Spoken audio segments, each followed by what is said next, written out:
Hey guys, what's going on? I'm out here with my newest handgun purchase, which is a Glock 23 Gen 4, obviously a 40 Smith & Wesson. I just, like I said in my EDC upgrade video, I just wanted something with a little bit more punch, a little bit more firepower round count wise, and I just like the 40 in general. I got the Generation 4. Some people are like, why'd you get the Gen 4? They suck, right? Not from what I've seen in my research.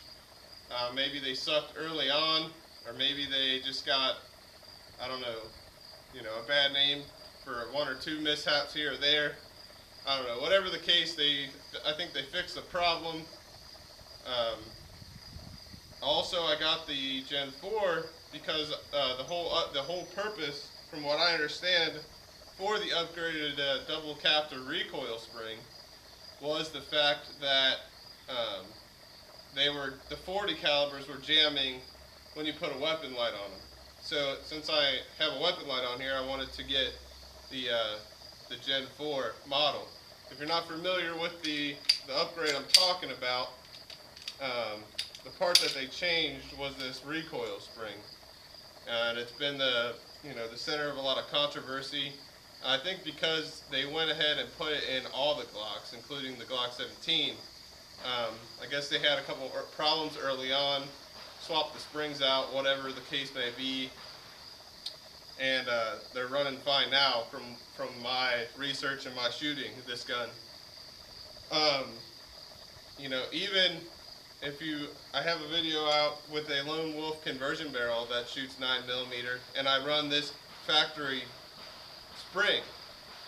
So, and I have had zero malfunctions with the conversion barrel shooting 9mm, to which I shoot my reloads, which are pretty underpowered. I load the 9mm and the 40 just with enough powder that it'll cycle the gun and launch the bullet out of the tube. I don't see any point in trying to make plus P reloads or anything like that. You're wasting money and potentially, doing something dangerous. So I try to stay on the low end of the scale, so to speak, when it comes to how much powder that I put in my, my reloads. And I figure if it's just for practice, why am I gonna, spend more money than I have to, put more powder in than I have to? So, enough about that, back to the gun. I've been carrying this gun for about 2 months now, and it's not too bad. I thought that the weight would be bad considering I had a Glock 17 before this, and I carried it outside the waistband for about a month, and I didn't really like it. The weight, I guess having the weight out on the outside of your waistband is somehow different from inside, because this is pretty much the same weight, if not more so with the light attached, than the Glock 17. So, but I find that with an inside the waistband holster such as this one from the MDJ store, he made this custom for me. I asked him to make me a holster that was inside the waistband so I could have the weapon light.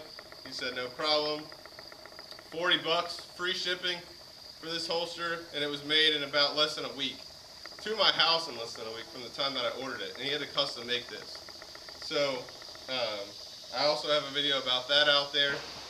That's the MDJ store. So I'm going to take a couple shots here so you can see what's going on with this. Maybe you're considering buying one. I don't know. If you are, I would say buy it. I'm shooting 155 grain berries bullets, if you care. These are my reloads, and they're pretty light. So I'm going to take a couple shots.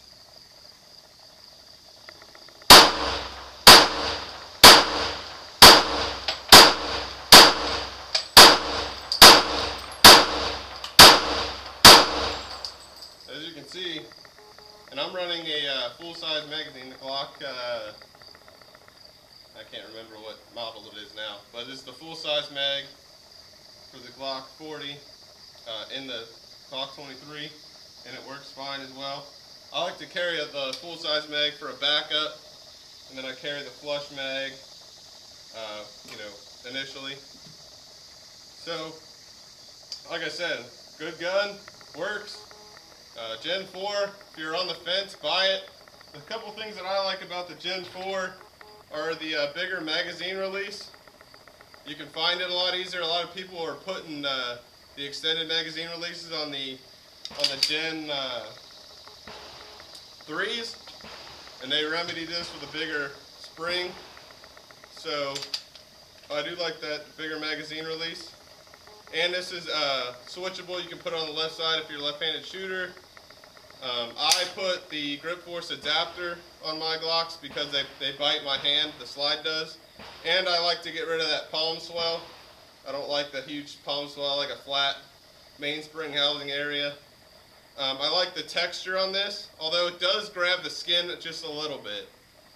From what I find, it grabs the love handles just a bit. Not a big deal. You know, the trigger's the same. I put the Ghost 3.5 pound trigger connector in it, polish all the components and all that, and eventually I'd like to get some night sights or whatever, just to have them. But, so that's the Gen 4 Glock 23 40 cal. If you have any other questions for me, just shoot them down in the comments below, and thanks for watching.